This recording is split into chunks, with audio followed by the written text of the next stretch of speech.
Hello, therapists. So, over the last week, I have had the joy of doing some coaching with some amazing therapists, all of who are in different places with their practices, and it's really been terrific. And two things have really jumped out at me that are exceptionally important, and I want to share this with you via video ASAP because it's really important to think about in terms of your marketing. Okay. So, number one is the importance of developing an ideal client. This is your target audience. This is who you are speaking to, right? And why you're speaking to them. So, you can develop a client avatar or two and focus directly to this person that you're speaking with in your marketing materials. Or you can just have in mind what this person's race is, ethnicity, demographics, socioeconomic background, things they might like to do for fun, um, type of work they might do, and also what their issues are. What do they struggle with? What might they be coming to you for? So you want to have that in mind when you're developing this ideal client. Okay, this client avatar that you're going to use in your marketing. You're speaking directly to this person. And let's talk about why, because a lot of people say, well, I don't know who it is, and I'm not sure, and I don't want to have just one or two because it's going to limit my income, it's going to limit who I can bring in.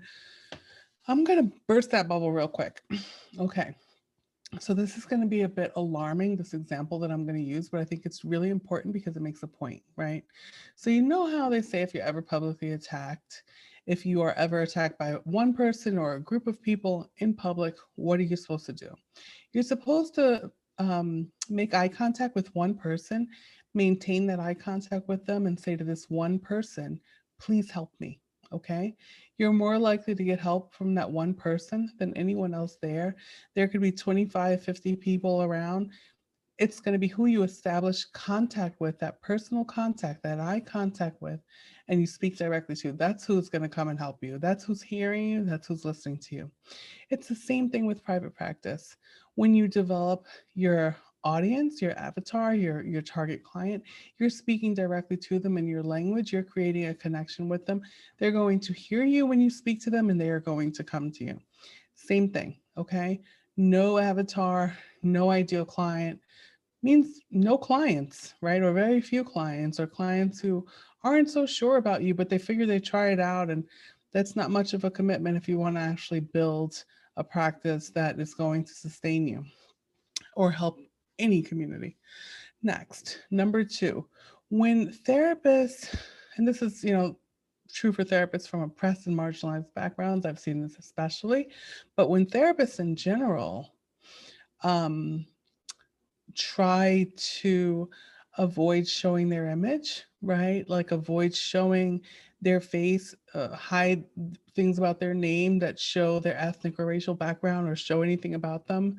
When you try to be online and create an online presence or advertising or a website or ads, anything that you do, social media content wise, if you don't have a picture of yourself and if you don't have your actual name, that's very confusing, right? And it also makes people not want to work with you. People work with you based on feeling like they can relate with you, they can relate to you rather, and they can trust you, that there's some sense of a connection. When it comes to marketing in general and spending money in general, people want to spend money with people who look like them, people who they can connect to in some way. So if you have no image up, no, people can't get any sense of who you are, you're going to get that many fewer clients. Okay. So it's really important. Think no pictures, no clients, more pictures, more clients. The Freudian days of us being a blank slate and not sharing or showing anything about us are long gone. Okay. You don't have to share as much as some therapists. Um, and of course, you want to have boundaries and all that good stuff.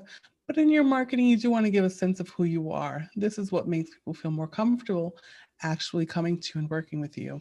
Okay, so those two things, please, if you do nothing else, develop your client avatar, speak directly to them in your marketing, and show some pictures. Show us who you are. Okay, thank you so much. And I hope this was helpful.